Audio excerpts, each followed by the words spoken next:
2 free throws for 60. A 60-point game for Kobe Bryant. What a performance. What an exit for number 24. You couldn't have written this. 45-50, 45. There goes Davis. Oh, my God. Davis is going to run it all the way back. Auburn's going to win the football game. Step back. Walker. Cardiac Kemba does it again. UConn wins at the buzzer. Leading by 3 as Boone hits it to deep left. That might send the Yankees to the World Series. Boone, a hero in Game 7.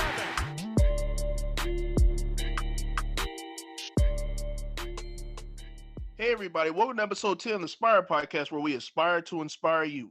I'm your host, Tyrese B, and we have a very special guest for you guys. Our special guest is a former NFL player, author, mentor, and a motivational speaker. Welcome to the show, Justin Brown. How you doing today, sir? Doing great, Tyrese. Thanks for having me, man. Man, thank you for coming on, man. So let's kick off the show talking about your childhood. I believe you grew up in Delaware, right? Yep, grew up in Delaware. And how was that experience growing up there? I know it gets pretty cold up there, so how was it growing up? So yeah, I mean, East Coast, Northeast, just having that, blue collar mindset, blue collar attitude from a lot of people in this region, and just having that instilled early to me from my parents, and then also, from the communities and the different people that I was able to interact with. So yes, I believe the cold and all the snow that probably played into that, right? That hard, the blue collar mentality. But yeah, that's pretty much how my childhood was. Always being kind of disciplined from an early age. Really being focused and forward thinking, and really wanting to just be a professional athlete, right, from a young age, to the point to where I sacrificed a lot of different things than some of my peers. But it was able to. But due to the help and guidance of my family. I had 2 parents in the home, which is a blessing in itself. I had 2 older brothers, so I had people that were going to help me stay on the straight and narrow path. I had people to look that were already ahead of me, that I could, whether it was certain great decisions that they made or some challenges that they had, I could already start to plan out, how I could, best chart my path to the NFL, right? So it started out as a dream, but I definitely was making the proper sacrifices to get to that level, and surrounding myself with the right trainers, doing the right things in school. Once I had a situation to where, me qualifying academically was really, it was up in the air, right? So I had to make that sacrifice, and I would be able to attend Penn State University and then go on and attend Oklahoma. So childhood growing up, man, I really pretty much was, just like every other kid that loves sports, I was that kid, right? Always, gym was my favorite class. Always playing 3 sports, right? I just wanted to be a professional athlete. So that got me to this point. But a lot of the things that, even what I share today when I'm speaking or when I'm consulting, is, you also have to be able to think forward about, how are you going to be able to transition? What qualities can you understand about yourself right now that, regardless of what sport you play or how long you play it, you'll be able to then be able to transition into a career. Great answers, man. I like how you touch base on a lot of things, including your career in football. Now, you say your favorite subject was PE, so I know you must have been very involved with football early. So when did you start playing? So I got started in football around the age of 5. Funny story, I had to choose. I was active. I was already playing baseball. I was already playing basketball, and then I was doing karate at like age 4. And then I had to choose between karate or football, right? So I ended up choosing football, and started out playing early all the way until recently, until I had suffered the career-ending injuries that we'll get into. But like I said, I was always being active. It started out being 3 sports all the way until I got to my junior year of high school, and that's when I didn't play baseball for a season. And then the same thing my senior year, I just played football. I played and I ran track. I didn't play baseball, nor did I play basketball. So as I got to high school, that's when I started to understand that football was going to be that the path that I was going to take, because that's the as far as with offers and coaches and schools, and in baseball and basketball, they weren't really bringing that much attention. So Right. That's when I started. It was more so like that path kind of shows me. That's what's up, man. I know that was probably a great time for you, especially being able to play all those sports at once. But football is where you got the most attention. Speaking of attention, let's talk about your recruiting process. Were you sought after by many schools, and how many scholarships did you receive? So, oh man, that's a great question. So I received my first offer my sophomore year after my sophomore season. And then after that, University of Maryland, then all the rest of the ACC schools offered. Once I got a Big Ten offer, all the rest of the Big Ten schools offered. Once I got an SEC offer, all the rest of the SEC offers, right? You know how it gets competitive.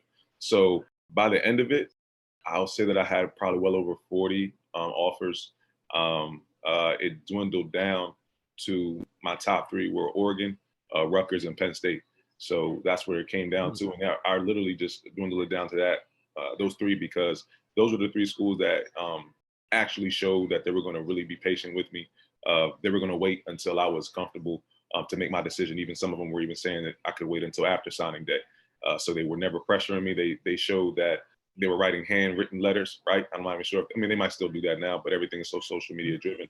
I mean, I still have handwritten letters from Paterno, Coach Shiano, right, at Rutgers, and even Coach Kelly, right? So Coach Kelly was actually the Oregon coach, head Oregon coach, when I was being recruited, and he ended up being the coach for the Philadelphia Eagles in the NFL. So still have letters from them. They all made personal visits to my school. So it was a situation to where I just placated towards the coaches that were going to really show the most genuine interest, and show to me that they were going to stick with me all the way to the end, right? Regardless of the pressure, regardless of all other schools that were coming after me. 40 offers, man, that's crazy. And to dwindle it down to 3, I know there was some tough decisions being made. Also, before I move into your decision, how many positions did you play in high school?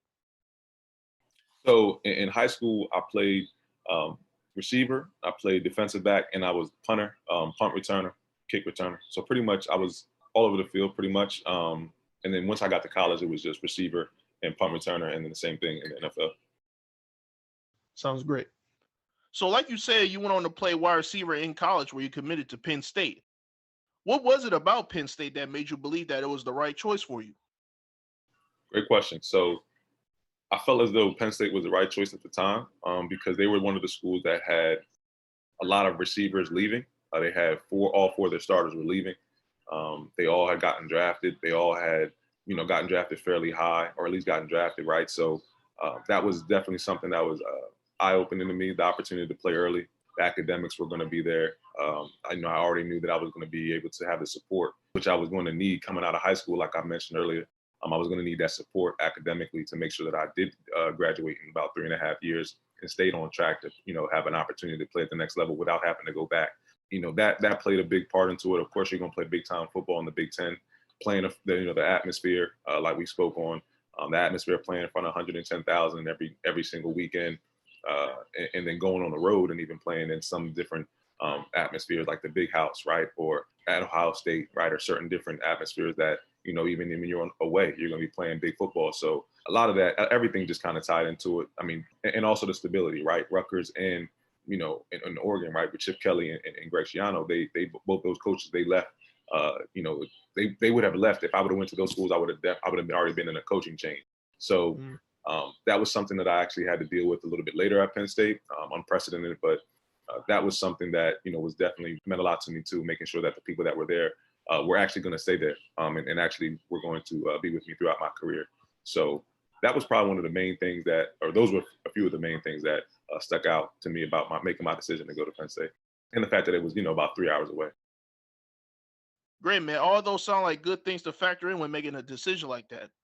Similar to you, I know there's some listeners out there who are high school athletes who are trying to get a scholarship as well. So what advice could you give them in order to make it to the next level? To make it to the next level, the best advice that I could give them is there's a few different pieces I feel like it can go. Obviously, they're going to have to work hard, right, and compete and put themselves in environments to where, they're surrounded by top level competition and exposing themselves to top level competition just to get better as far as where it comes to their craft. Also making sure that you're doing everything that you can do in the classroom to make sure that you negate those barriers as far as you're not having the grades, right? So making sure you're doing more than what you need to do academically, so that you can make sure that you don't have to hit those pitfalls of not being able to go to that next level due to that. Then understanding, what you're going to do and start to think about, how you're going to use that platform outside of, just, what you're showing on, certain social media handles, and think about what impact you can really make using the certain things that you already gifted in, some of the same qualities that probably allowed you to get to the position that you were on the football field or the court or the ice, and just figuring out ways to use that to also add value to whether it's your community, whether it's to startups that you might want to do to help a certain cause, or even to just help, your family, right? So understanding and being able to forward think in all those areas, right? So, you're making sure you're covering your craft, you're working hard every day, outworking the top worker in your area, the top player in your area, and going and competing with those different individuals every day or as much as you can, and making sure you're doing everything you need to do to make sure you can qualify. And then lastly, and actually more importantly, working on yourself and understanding who you are as an individual. Man, I thank you for that advice, and I hope it helps any of the listeners out there going forward. So going back to your college career, you're playing at Penn State under legendary head coach Joe Paterno, and you're pretty much on one of the biggest stages in college football. So take us through that experience, and how many years did you play? Right. So I played 3 years at Penn State, and then I finished out at Oklahoma. So it was a phenomenal experience playing for Joe Paterno. It was a phenomenal experience playing for Penn State. Of course, you have the history behind Joe Paterno, and we all know that certain things that happened as far as what led him to led him on his way out. But it was still a great experience.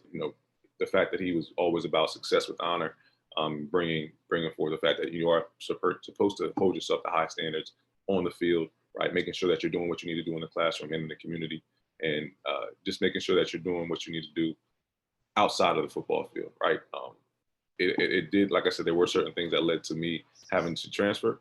But then once I did transfer, it was a great experience. Also at the University of Oklahoma with under Bob Stoops, and they also put me in a position to where I was able to showcase my talents more than I was able to show them at Penn State, and allow an opportunity for me to be able to get drafted. That sounds like a great experience, man, especially being around those culture legends. Let's ask some funny questions for a second. In your college career, what was your most memorable experience that you had, and who was the toughest team that you played? Most memorable experience playing college ball, probably I had a lot. Family was, so it was my brother, my mom, my dad, right? My whole family's right there in the first row, right? And I'm able to go in and celebrate and kind of share that moment with them on that level at that stage. So that was a unique experience. It's something that's I'm always going to remember and cherish. So the hardest teams I guess I ever played were, I'll say Alabama both times, when they had Trent Richardson, Hightower. They had Julio Jones the first year we played him. They had Ingram. They had Ingram the first year we played him, but he was hurt, and we just had Trent Richardson the whole game for 2 years. And then Ohio State were always tough. Yeah, I'll definitely say just Alabama. Gotta give Bama that nod. Nobody else was on their level as far as their athleticism and how prepared they were, and just like the talent they had, right? Like they had first round talent all throughout. All their starters got drafted, right? So first, second round. So that was probably definitely one of the hardest teams that I've had to go against. Wow, man, Alabama, that's crazy. It's funny that you mentioned Alabama's recruiting because they just got the highest ranked recruiting class ever this year. Plus, the guys on that team that you mentioned were crazy. They probably had Eddie Lacy or TJ Yeldon out there somewhere.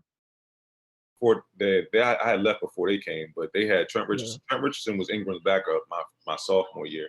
Lacy was Trent Richardson's backup my junior year. And they always had a great running back. All their offensive linemen got drafted. They had Julio Jones. They had, I think the second year when they didn't have Julio, they had another, I can't remember right now, but they had all, across the board, right? They had Marcel Darius. They had Upshaw, I believe. Upshaw played for Ravens. I'm trying to think. Now the name's coming to me. Kirkpatrick was the corner. They had a corner that got drafted first round, played for the Jets for a long time. Both their safeties got drafted. One of them played a long time for the Buccaneers, and I still believe he's still playing.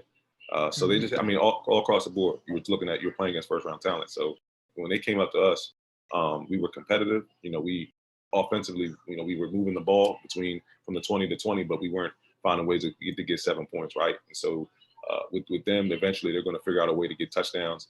And, they ended up beating us like 21-7 or 21 to something like that.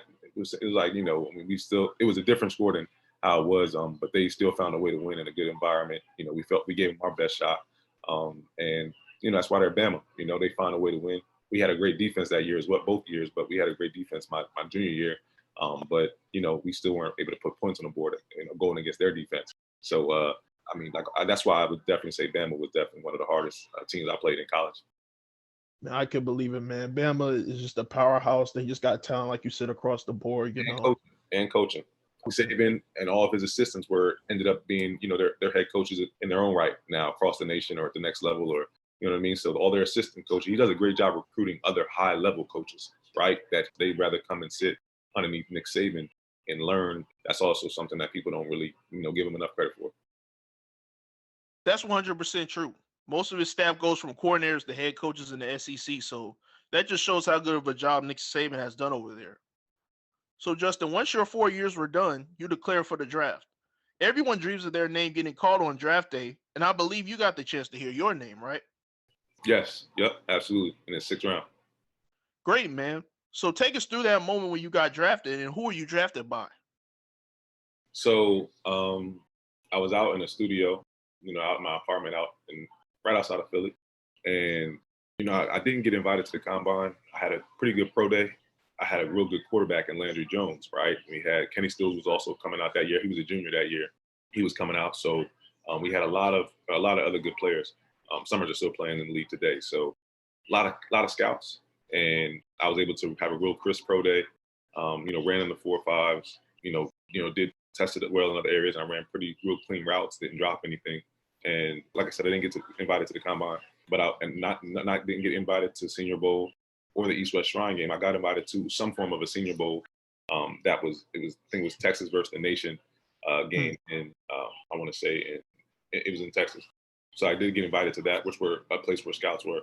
So I was able to showcase talent there. But then outside of that, I had my pro day. Got invited to the only team that invited me to a pre-draft visit was the Pittsburgh Steelers. And funny story behind that, I actually had Mean Joe Green from the Pittsburgh Steelers, and everybody knows Mean Joe Green, Hall of Famer. He was the scout that came to watch me in my pro day, and he actually was, you know, he had kind of gave a comment about my routes, right? And I just was like, oh, that was, you know, Mean Joe Green. He just said, hey man, he routes to Chris. He also gave me some, you know, just some advice as well. So I received it, and I was like, oh, nice. I got some advice from Mean Joe Green. Then the Pittsburgh Steelers are the only the only organization that actually had me on the visit. So I go through that visit. Now I'm waiting pre-draft, and I'm still training, still staying in shape.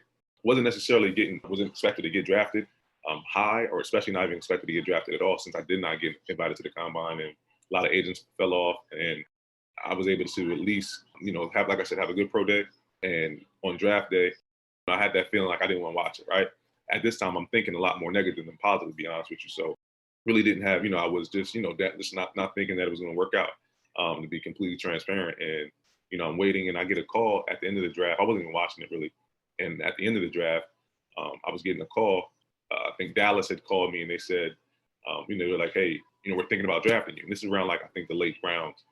Then after that, I said, okay, that's fine. They said, if we don't draft you, you know, we want you to be interested in signing you in this free agency. So I was like, all right, that's fine. That's cool. You know, late round, that's fine. I'm not worried about that. As long as I get drafted, I'm like, okay, that'd be cool to get drafted. But, you know, also, you know, fortunate enough to have the opportunity to be able to, you know, have a free agency opportunity. So then after that phone call, I get a call from Pittsburgh, and they said, hey, did Dallas draft you? Or is Dallas about to draft you? Or is somebody else about to draft you? And I said, yeah, Dallas said they're about to draft me. And they said, okay, stay on the line. We're about to take you. They said, we're about to take you. And then no sooner than that, then Mike Tomlin gets past the phone, and he, you know, he congratulating me, welcoming me aboard the team, saying they're about to draft me in the 6th round, 186 pick. Then he passes the phone to the offensive coordinator, Todd Haley at the time. He, you know, talks to me. Then he passes the phone to, you know, it's going down all the way to the owner and general manager. So it's going around the room, and I'm sitting here on the phone like, wow, I'm really getting drafted. Then I see my name come up on the TV. And so it was just a unique experience. I went and celebrated with my family that night. But it was just a phenomenal experience. You know, you never forget those moments. I'll never forget that, you know, that entire day, or even leading up to after the day, you know, for the rest of my life. So, and especially just a tribute to faith, right? And just honestly, my faith in God, because like I said, I was a little bit down on whether I was going to get drafted or not. And, you know, that was a situation to where, you know, having that faith and staying continue to persevere through a lot of different things that I had to go through throughout my career. That was just a good, testament to, just my faith in God, to be honest with you, in that situation. Hard work pays off, man. All that work that you put in high school and college, and it led you to getting drafted. So now you're in the league, and now you're finally an NFL player. Now you're finally going through your first training camp, preseason, and everything. Your first NFL experience. How was your first season in the league, and just pretty much how was that experience for you?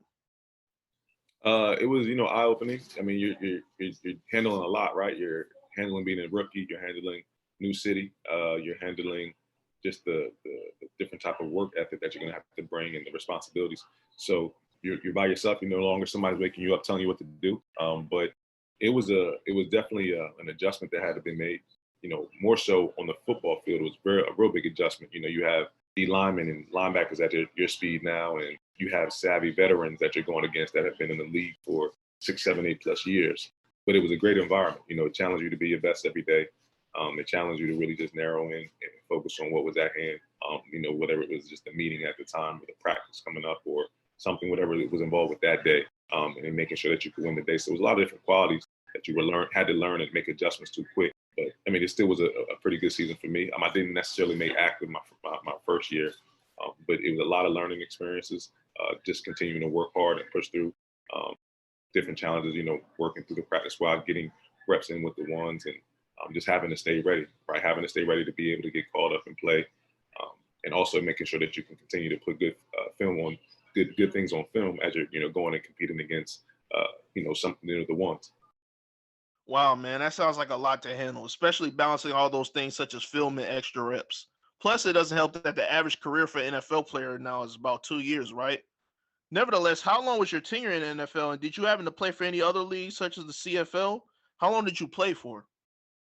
So I played for 2 years down in the NFL. My first year, like I said, I was on practice squad. Second year, I was on active, and then I got released and picked up by the Bills. And then that's when I started to suffer. I had suffered my first season and the injury with the Bills, and then ended up rehabbing out in Nevada. While I was rehabbing in Nevada, I had torn my quad on the same side. So I was just training with some of the student athletes, some of the football players out at UNLV. It just, like I said, I tore my quad during a one-on-one session, and then that led me to, really have to work on that and get, my quad back up strength. Once I was able to get it right, I got an opportunity to play, like you mentioned, in Canada, right, for the Toronto Argonauts. And while I was out there, I had another season-ending injury to my psoas muscle, right? So then that was 3 season-ending injuries in a row. Now, I'm back home, I'm on the couch, I'm trying to figure out, what's going to be next. I can barely walk up and down the stairs. And I had a conversation, going into my second year training with Antonio Brown. He ended up actually challenging me because he asked me, who I was. Right now, here it is. He's one of the top players, right, at the highest level. And where we just got done one of the hardest workout sessions, and he asked me who I am, and I sampled a football player, and then he was like, "No, don't let the game do that to you. Right, you're more than an athlete." So that had already kind of like, just had me thinking a little bit. Right? I shrugged it off, and then now it's 2 years later, and now I'm 3 season-ending injuries in a row. So now I'm thinking, who are you?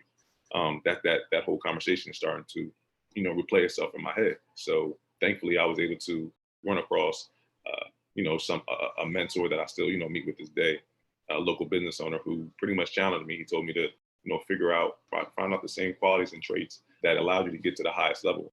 And, you can be able to not only just use them in a career, but use them in a specific position in that career and be able to have more success than you were able to have in your previous career as an athlete. So, having to do a lot of different, self-discovery, a lot of, doing a lot of soul searching, and really just trying to figure out my new path. It allowed me to then, grow a passion for teaching.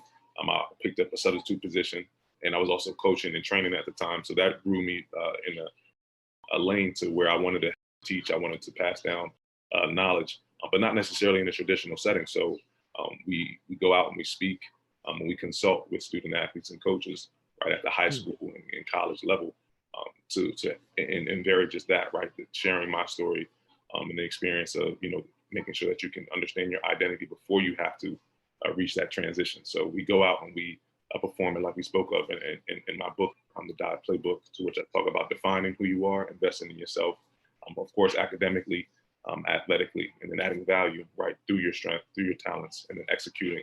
So understanding just kind of your identity outside of the field court or ice, or is what we do. And we also have a tool that we use to help, coaches and help athletes really kind of pinpoint exactly who they are and exactly whether they're, extroverted, introverted, whether they like making decisions or whether they like just interacting with people, right? So it's just a lot of different things that we're able to provide, but it all stems from my journey, right? From my career, from the challenges that I was, fortunately able to overcome to help, student athletes now. Well, I'm glad to see you doing well outside the sport of football, and I support what you're doing with the D.I.V.E Playbook, man. The session really helped me out, and I think it can help out others as well. So, Justin, could you tell us where we can follow you and where we can find out more about D.I.V.E and your assessments? Yeah, absolutely. So my handles are for my website is www.justinbrownvs.com. And for Instagram, it's justinbrown_vs. Facebook is Justin Brown. LinkedIn is Justin Brown. And then Twitter is justinbrown_vs. Great. I'll make sure to put those links in the description below so the listeners can check it out. Also, Justin, I want you to take this time out to talk about where we can follow you on your future endeavors, your books for motivational speaking, and what groups do you work with? Appreciate that. Yeah, so we definitely speak to student athletes and coaches, at the high school and college level, right? Just really spreading that message, like I spoke on just a brief moment ago, about your identity and transitioning. So because each athlete is going to continue to transition if they're fortunate. They're going to transition to the college level, then the professional level, but then they all, whether it's after high school or after college or after the pros, you have to make the real transition, right? And that's the transition into life after sports. So that's the biggest transition. It's the transition that some athletes make it earlier than others, but it's also a transition to where a lot of challenges could arise if it's not made with understanding exactly not only what career you should choose, but what position you choose. Right? It's gonna, if you're not necessarily careful in that, or if you don't have a path or a plan, which the tool that we walk through that you talked about, like that helps like chart that plan out. If you don't have something like that, it's gonna be a lot of turnover, and your job's gonna be a lot of not necessarily having that same feeling like you can be good at something like you were in sports, right? So that's what we were able to do, and I'm able to do and when I speak in my message, the message that I give, as well as with the trainings, right? Like we spoke on, with using the tool and doing workshops and ongoing sessions to kind of really address that people have preferences for, and then understanding how those behaviors and how those preferences and how those strengths can be used outside of the field court or ice. And that's what we do. We are always open for booking, and we're doing a lot of different things virtually now. So that's where we're at right now. Say, y'all, if y'all need anybody to be a mentor or motivational speaker at events soon, or just for anybody in general, book my guy, Justin. Well, Justin, I want to say thanks again for coming on the show and talking about your career and giving advice to the listeners out there, and we'll stay in touch for sure. Sounds good. Appreciate you, Tyrese. Well, guys, we're at the end of our episode. Thank y'all for tuning in and supporting this podcast. We just passed 200 subscribers on YouTube, and we'll look to keep growing with you guys. We'll have our next episode coming out in the next 2 weeks. But until then, make sure you guys like, comment, and subscribe to the podcast. Stay safe and stay inspired.